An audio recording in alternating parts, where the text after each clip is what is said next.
This is my KX250 two-stroke. In the last video, I gave it a full rebuild. I'll put that video up here somewhere, but now we're having problems. I have an oil leak somewhere around my cylinder and exhaust area. It's two-stroke oil. We're gonna have to figure that out today. The spike runs great. I should rephrase that. The spike starts great. It doesn't wanna rev out and hit that power band like it should. I'm gonna go ahead and ride it for you guys. We're gonna go ahead and tackle this and see what we can do. I got the spike all warmed up. I'm not saying that it doesn't hit the power band. It just doesn't rev out how I want it to and how it should. We're gonna go ahead and show you guys and we'll go from there.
As you could tell, it was not sounding like a regular two-stroke should, the way it was revving out. So we're gonna go ahead and tackle this thing, and bear with me with the shifting. I was wearing my Crocs and my shifter is designed for my boot, so the level of it is a lot higher. We're gonna go ahead and tackle this thing and start taking it apart and see what we can do to fix it.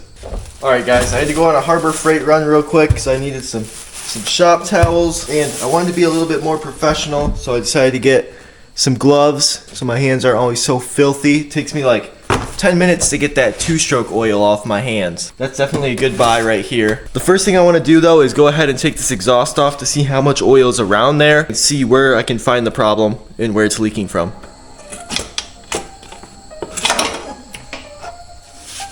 Alright guys, here's how it looks.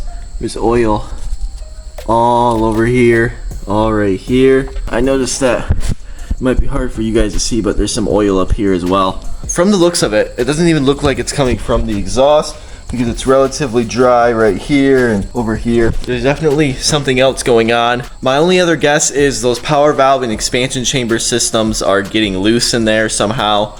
I tightened those bolts up. There's all brand new gaskets in there. I'm really not sure how. I guess after a fresh rebuild, you just never know what's gonna happen. We're gonna go ahead and get this motor out and get it on the stand because I can't get in there with that frame sitting there.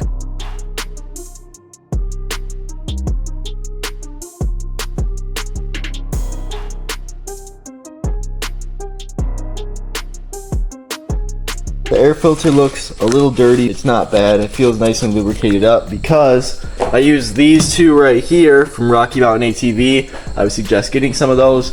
But I did take this on a riding trip literally like last weekend, and that's probably why this air filter looks a little filthy. So we'll definitely either get a new one or clean it up a little bit.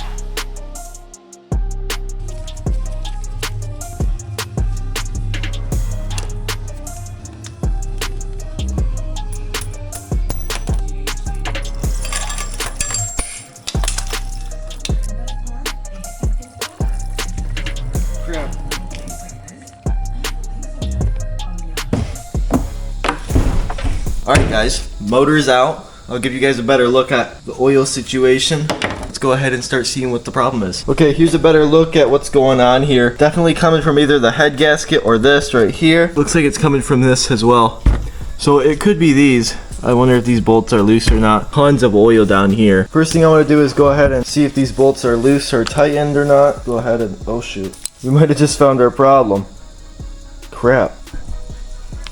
Okay, that one tightens up. This one tightens up. That's good. So that could be this problem up here. Let's go ahead and see if these are tight. stripped. I don't want to tighten it anymore, I can tell. Stripped. Crap. Stripped. Shoot. This one's not even tight. Look at this. Oh my gosh. You kidding me? Alright, let's take the stripped ones out and see if we can clean these threads up. Okay, so these strip bolts definitely seem to be my problem. I'm not 100% sure yet, but I wanted to go ahead and show you guys the spark plug. Maybe you guys could help me out on the tuning aspect of this bike. Here is the spark plug.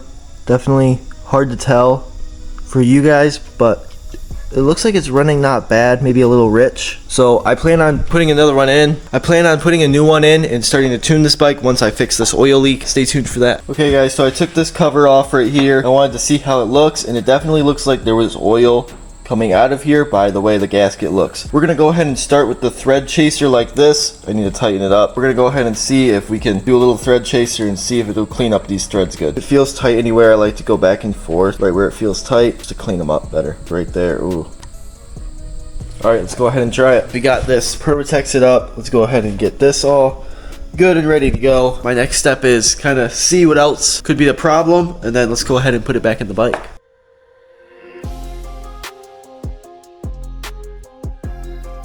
I got this done right here. I'll try to clean it up a little bit when I'm fully done and ready to assemble it. I did want to let you guys know that I do have stock reeds in here, and I have some carbon fiber ones right here. To be honest, who doesn't want to go faster? Who doesn't want more power with some carbon fiber reeds? So we're gonna go ahead and put these in as well before we put this motor back in the bike. For these reeds, let's just go ahead and do one of these for you guys.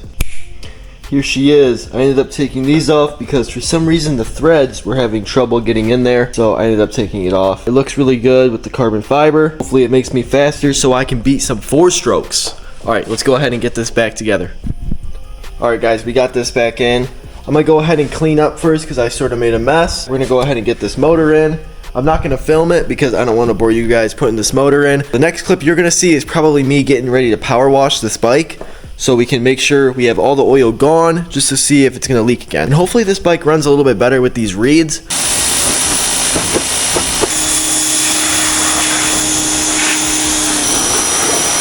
Alright guys, she's pretty clean. Guys, I got the bike cleaned up, and I'm not gonna lie, she looks pretty good. She looks pretty clean. This pipe looks pretty sweet. I'm gonna wait till this thing dries off before I start it, because when I start it, I'm gonna wanna ride it, and I don't wanna crack the sleeve in there. This will probably be the last video of this bike because I'm gonna go ahead and try to sell this thing, but if it's not running right, then I'm gonna make more videos on it and try to figure it out. If everything goes okay today, this will probably be the last video on this bike. Alright guys, the bike's all dry. As you can see, it's in a different location. I genuinely have not started this bike up yet, so it's gonna take a second to get some feel to it. Let's go ahead and see how it sounds.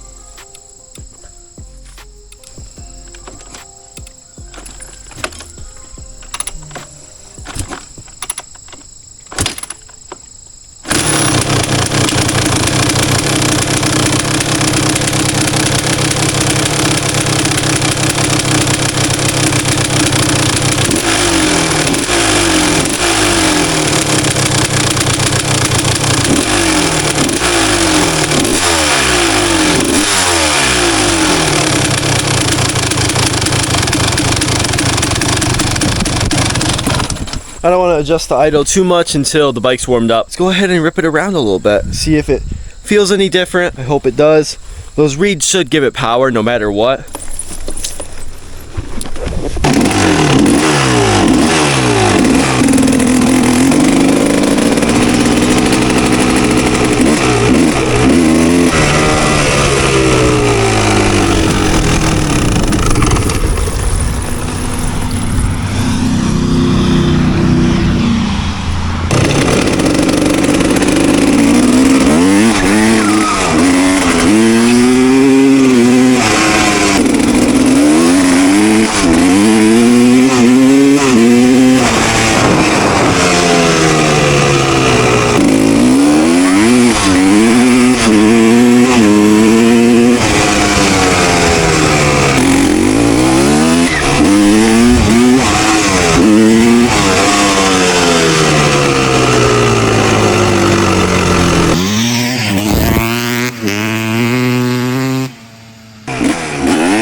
I'm very happy to tell you guys that there was no more oil leak. I think I'm gonna do another video on this bike because this bike really does need jetted. I really think it needs a bigger main jet, or my needle position needs to go down one. The top end on this bike, nothing. It's got no high RPM power. The two-stroke experts out there, please help me out. But if you guys enjoyed this video, make sure to like and subscribe.